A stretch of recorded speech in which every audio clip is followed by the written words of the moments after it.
그러면 이 위중교사 재판과 혐의가 뭐 한참 전의 일인데 왜 갑자기 하늘에서 뚝 떨어졌냐?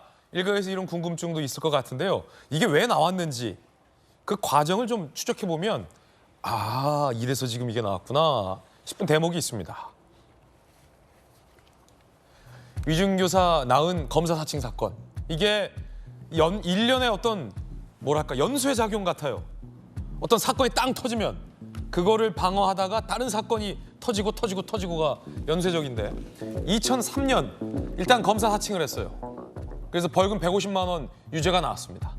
이게 첫 단추였어요. 그런데 두 번째 단추가 끼워집니다. 2018년 5월 경기지사 후보 토론회에서 나는 검사 사칭 안 했고 PD가 사칭하는데 내가 도와줬다는 누명을 썼다 라고 공직선거법 위반 혐의로 기소가 됩니다. 공직선거법 위반 혐의에 대해서는 대법원에서 무죄 판결을 받았어요. 그런데 저 재판에서 위증교사 의혹이 불거져서 검찰이 추가 기소하게 된 겁니다. 법조인은 무죄 판결이 추후에 사법 리스크로 비화됐다. 이 매우 이례적인 상황이다.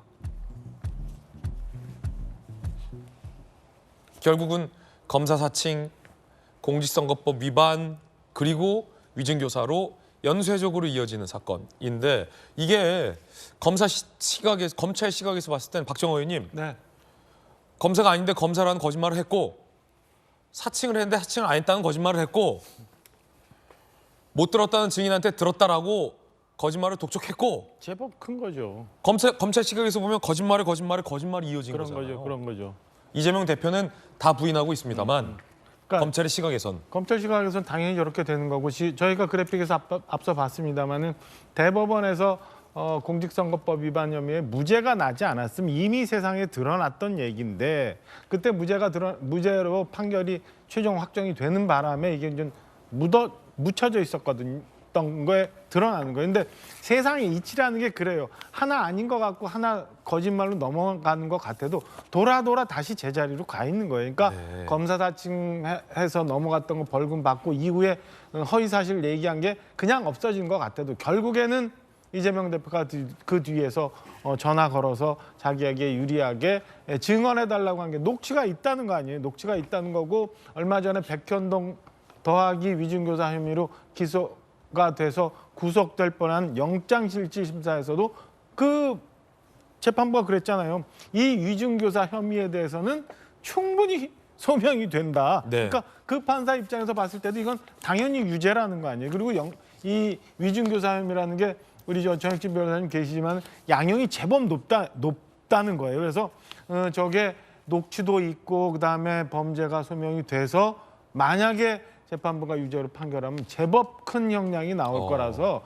이재명 대표 지금까지 잘 봐요. 아까 우리 김영주 의원님 말씀 주셨지만 나머지 백현동 그 대장동 건에 대해서는 뜨문 뭐 했지만은 아주 그래도 비교적 간단한 선거법 재판 같은 경우 자꾸 안 나가요. 뭐 저기 정치 일정이 있다, 아니면 뭐 최고위 회의가 있다, 아니면 국감 가야 된다라고 하면서 재판을 안 나가고 차일피일 미루고는 그 재판 지연 전술을 계속 써왔는데 이게 또 하나 걸린 거니까 이재명 대표 입장에서는 난감하죠. 네. 총선 전에 결과라도 나오면 이게 모든 사실이 세상에 드러나면 글쎄 국민들이 어떻게 판단하시겠어요. 근데 저는 이게 뭐 정확한 건 아닙니다만은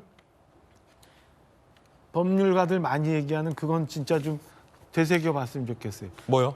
지체된 정의는 정의가 아니다. 그러니까 이게 누구한테 피해 준 건에 대해서 드러나는 건 아니어도 지은 범죄에 대해서는 빨리 확인해줘야 되는 게 그게 맞지 않나 네. 싶은 생각이 듭니다. 공교롭게도 검사 사칭, 위증교사, 공직선거법 위반 모두 다 이 연관이 돼 있는 파생 상품인데 세 가지 모두 다 거짓말과 관련돼 있는 사건이었다라는 점이 공교롭습니다. 자, 이것도 지켜보겠고요. 이 사건 검토하는데 시간이 부족하다라는 이재명 대표 측 주장을 재판부가 일축했죠. 한 달이면 된다. 그것뿐만 아니라 유동규 씨가 증인신문에 불출석했는데 이재명 대표 측이 과태료를 부과해야 된다라고 주장했는데 재판부가 그것도 일축했다고 합니다.